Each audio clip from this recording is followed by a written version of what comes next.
Sveiki. Esu buvęs stebuklų krašte ir matęs visokių neregėtų dalykų. Ten ant šilkinio siūlo kaba didžiausias miestas su visa apylinkė. Bekojis žmogus, mačiau, pralenkė greitą arklį ir aštrus kalavijas perkirto tiltą. Mačiau jauną asilą su sidabro nosim ir ant šakotos liepos augant karštus skilandžius. Dar mačiau sudžiūvusi ožkelė nešė ant savo nugaros 100 pūdų lašinių ir 60 pūdų druskos. Ar dar negana nebūtų daiktų?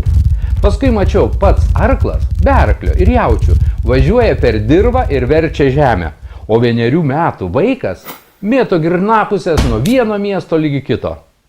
O vanagas, kaip žąsis, plaukia per plačią upę.